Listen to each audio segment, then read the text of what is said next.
আপনার মনের মধ্যে যত বড়ই আশা থাকুক না কেন, ফজর নামাজের পরে সকালবেলা জায়নামাজের মধ্যে বসে এই ছোট্ট দোয়াটি যদি আপনি শুধুমাত্র তিনবার পাঠ করতে পারেন, আপনার মনের সে আশা আল্লাহ পূরণ করবেই।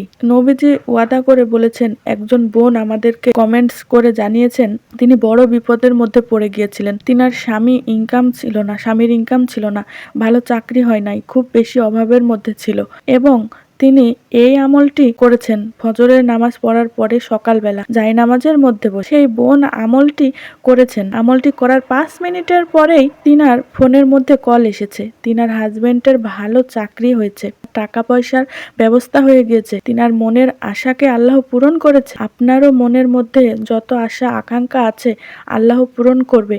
অভাব অনটনের মধ্যে আছেন, অভাব অনটন আল্লাহ দূর করবে। স্বয়ং নবীজি বলেছেন, এই দোয়াটি পড়ার পর আল্লাহর কাছে যে কোনো দোয়া করবেন সেই দোয়া কবুল হবে ইনশাল্লাহ, মনের আশা পূরণ হবে, অভাবকে আল্লাহ দূর করে দিবে।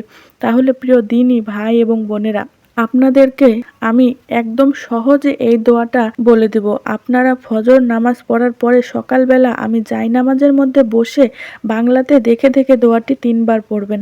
শুধুমাত্র তারপরে আল্লাহর কাছে দোয়া করবেন। আপনার ভাগ্যকে আল্লাহ রাব্বুল আলামিন পরিবর্তন করে দেবে, কপাল খুলে দেবে, যা চাইবেন তাই পেয়ে যাবেন ইনশাল্লাহ। প্রিয় দিনী ভাই এবং মহিলা বোনেরা, আপনাদের মনের মধ্যে যত বড় আশা থাকুক না কেন, ফজর নামাজের পরে সকালবেলা জায়নামাজের মধ্যে বসে নবীদের শিখানো ছোট্ট দোয়াটি পড়ুন। আল্লাহ রাব্বুল আলামিন আপনার মনের সে আশাকে পূরণ করে দিবে।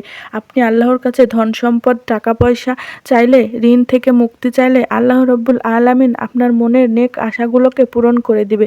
বিপদ আপদ, বালা মুসিবত, দুঃখ কষ্টগুলো আল্লাহ রাব্বুল আলামিন দূর করে দিবে, মনের মধ্যে শান্তি দিবে, আপনার জীবনকে সুন্দর করে দিবে। আপনি আমলটি করে আল্লাহর কাছে দোয়া করলে আপনার ভাগ্যকে আল্লাহ পরিবর্তন করে দেবে।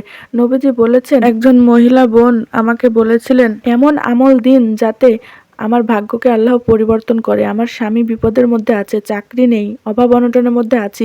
সেই মহিলা মা বোনকে আমলটি দিয়েছিলাম। আমলটি করে ওই বোন বলেছেন, ফজরের নামাজের পরে আমি আমলটি করেছি, তারপর 5 মিনিটের মধ্যে আমার মোবাইলের মধ্যে ফোন আসলো, আমার স্বামীর ভালো চাকরি হয়ে গিয়েছে, আল্লাহ ব্যবস্থা করে দিয়েছে। আল্লাহু আকবার। আপনি সুসংবাদ পাবেন। এই আমলটি করতে হলে আপনাকে ফজরের নামাজটা সুন্দরভাবে আপনি সঠিক সময়ে পড়বেন। ও ভাই এবং মহিলা মা বোনেরা, ফজরের নামাজ যদি আপনি সঠিক সময়ে আদায় করেন, তাহলে নবীজি বলেছেন অর্ধরাত পর্যন্ত দাঁড়িয়ে তাহাজ্জুদের নামাজ পড়লে যেমন সওয়াব হবে, তেমন সওয়াব আল্লাহ রাব্বুল আলামিন আমলনামার মধ্যে লিখে দিবে। আল্লাহু আকবার।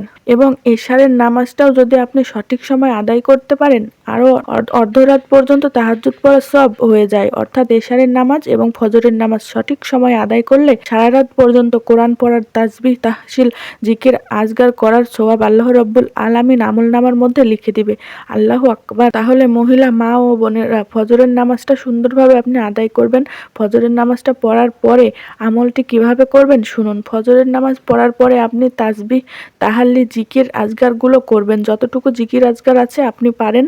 ফজরের নামাজের পরে আপনি যদি পারেন আয়াতুল কুরসি পাঠ করবেন, তারপর সূরা হাশরের শেষ 3 আয়াত তেলাওয়াত করবেন। এভাবে যত আমলগুলো আছে, জিকির আজগার আছে, সবগুলো করবেন। করার পরে মোনাজাত যখন দিবেন, তার পূর্বে আপনি ওই জায়গাতে বসে গিয়ে এই আমলটি করবেন। 1 নম্বরে সর্বপ্রথম আপনি জীবনের সমস্ত গুনাহগুলো ক্ষমা হওয়ার জন্য 3বার ইস্তেগফার পাঠ করবেন এবং আপনি আল্লাহর কাছে বলতে হবে, আল্লাহ, জীবনে যত গুনাহ করেছি আর কখনো গুনাহ করব না, আর কখনো অন্যায় করব না। আল্লাহর কাছে আপনি বলবেন কথাটি, তারপরে আল্লাহ রাব্বুল আলামিনের কাছে ক্ষমা চাইবেন, মাপ চাইবেন। এভাবে 3বার পাঠ করবেন ইস্তেগফার। দোয়াটি এভাবে, আস্তাগফিরুল্লাহ হাওলা ওয়া তুবু ইলাইহি, আস্তাগফিরুল্লাহ হাওলা ওয়া তুবু ইলাইহি, আস্তাগফিরুল্লাহ হাওলা ওয়া তুবু ইলাইহি। এভাবে আপনি 3বার পর্যন্ত পাঠ করবেন। 2 নম্বরে নবীজির প্রেম ভালোবাসা মনের মধ্যে নিয়ে আপনি 3বার দরুদ শরীফ পাঠ করবেন।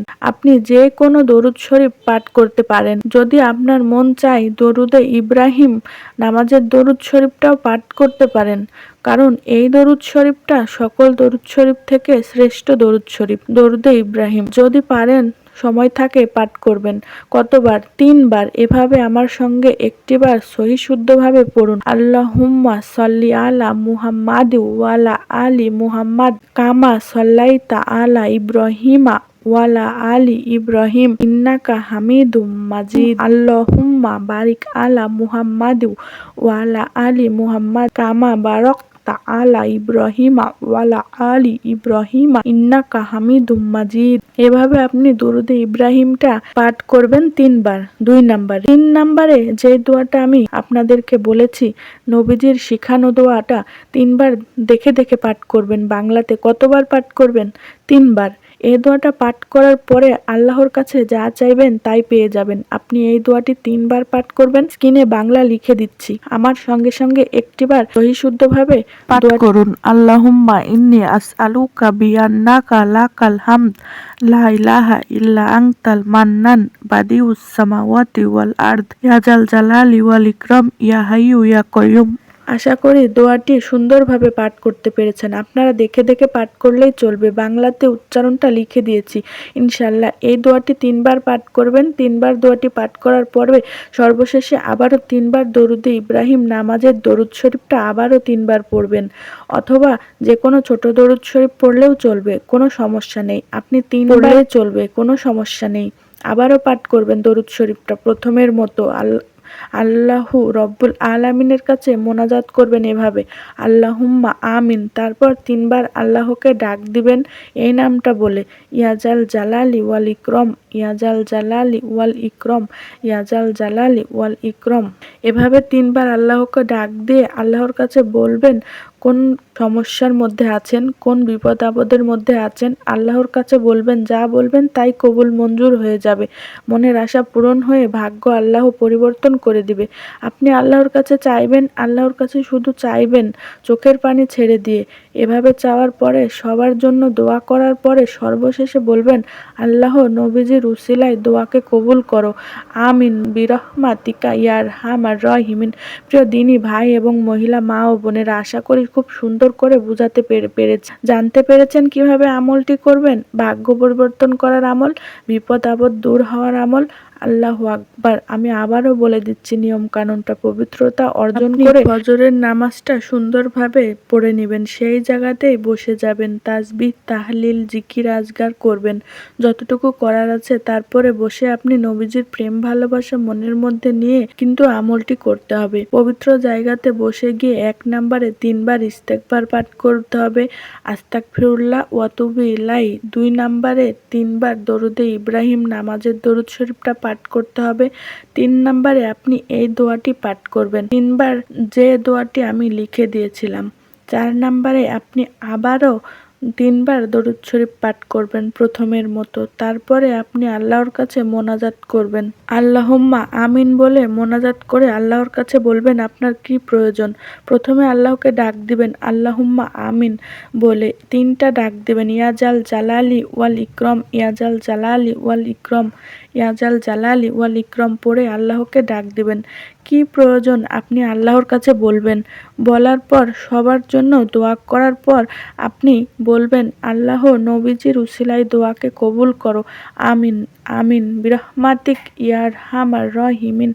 মোনাজাত শেষ করবেন ইনশাল্লাহ। প্রিয় দিনী ভাই এবং মহিলা মা ও বোনেরা, যারা এই আমলটি শুনতে পেরেছেন, বুঝতে পেরেছেন, আল্লাহ আপনাদেরকে কবুল করুক, মঞ্জুর করুক, মনের অনেক আশাগুলোকে পূরণ করুক, বিপদ আপদ দূর করুক, জীবনে একবার হলেও মক্কা মদিনায় যাওয়ার সুযোগ করে দিক, আমিন। আজ এই পর্যন্তই, আবারও অন্য কোনো ভিডিওতে দেখা হবে ইনশাল্লাহ। সেই পর্যন্ত আপনাদের সকলের সুস্থতা আল্লাহর কাছে কামনা করে আজ এখানেই বিদায় নিচ্ছি। আসসালামু আলাইকুম রহমতুল্লাহি ওয়া বারাকাতুহু। আল্লাহ হাফেজ।